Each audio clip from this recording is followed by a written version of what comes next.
All right, guys, thanks so much for joining me. For today's video, what we're going to do is play a roughly 500 rated player using our new account for Chestnut Move. Now, we're going to build this account up and build up the rating along the way, but I thought it would be very fun to play against players of different varying skill levels and make videos about that to show you what kind of things to look out for and what kind of things to do along the way.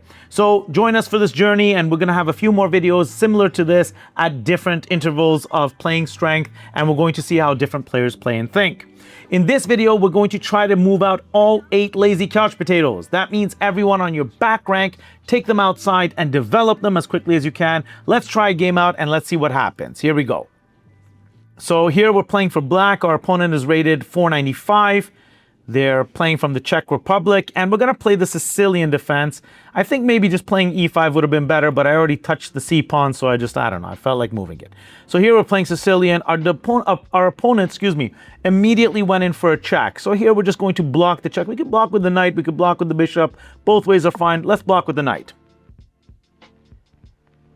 Let's see what our opponent does. Most players here are going to capture. I want to develop from the back rank. So today we're going to develop all the pieces at the back row and bring them outside so that they're active and not lazy couch potatoes. Let's continue. Now we have 6 lazy couch potatoes. Here we still have 6 lazy couch potatoes. Let's continue to develop. He still hasn't taken any of our pieces. We're going to pin his knight. Let's see what he does. Here he's attacking our center, so we're going to capture. It'd be actually very wise of him if he captures here with the queen because our piece is pinned, but he jumps the knight in front instead. Now we're going to, well, there's quite a few options that we have. Let's go ahead and capture a free pawn. I can't help myself. I see a free piece, I like to capture a free piece. I'm sure that the Stockfish or AlphaZero or some sort of computer will tell me that there's another move that's ahead here, but this is simple and it'll win. We're going to continue with queen attacks on a5, delivering a check. Okay, let's see. Ooh, that's not a bad move. He's putting in a little bit of pressure. So let's continue with, I don't know. Let's see what we can do. Queen comes in to defend. That's fine enough.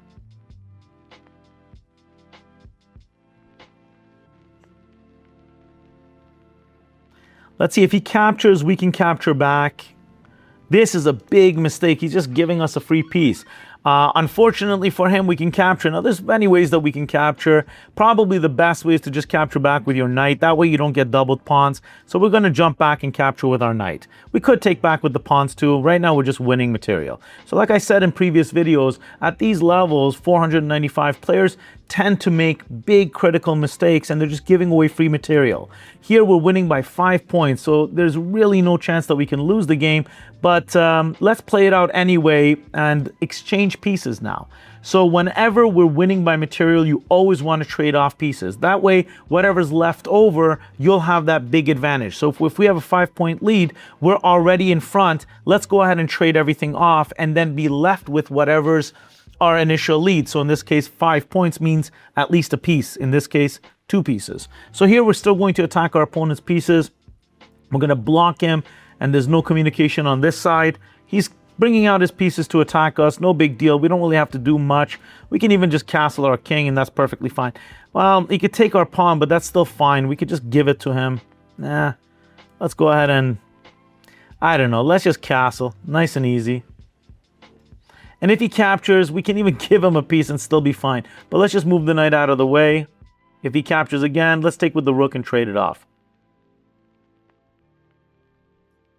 Okay, here we're going to... Now, he wants us to take so that he can capture our rook. So we're going to connect by taking out our bishop. If he takes our pawn, we can always check him. And if he doesn't, now again, we could just capture and force trades. And now we can force another trade. And now watch what happens when he trades off every one of the pieces. See, it gets really easy. We're left with the extra pawn, with the extra piece, which is a knight. Now we're going to deliver a check. Let's see if he blocks. And blocking is a big mistake here. It's a critical mistake. Because now we can just jump in with our knight, and no matter what he does, we're just going to scoop up all these extra pawns. Now, we could just take this, this pawn on b2, and then we're winning anyway, because we have 2 big passive, two big passed pawns. And so we're just going to capture. I mean, honestly, you don't have to do that. Now, whenever there's only kings left, kings and pawns, he's offering me a draw. I'm going to accept the draw and give him a break here. I feel kind of guilty. and don't think I played this game perfectly anyway, so let's give him a break. But what would happen is we would just push the ball. He resigned. Buddy, I was going to give you the draw. Anyway, so what you're going to do is push the pawns up, and there's not much he can do to stop it. Now, don't just push the pawns. First, bring your king toward the center. Once the king gets toward the center, then push the pawn. That way, you'll have a lot of extra protection. The king is active, and the king, when there's no other piece in the game, is the piece in the game. So use the king wisely there. All right, guys, thank you so much for watching this video. I hope you took some learning lessons here, specifically about placing pieces on good squares. Don't place your knights on the rim. Make sure to protect your king by castling.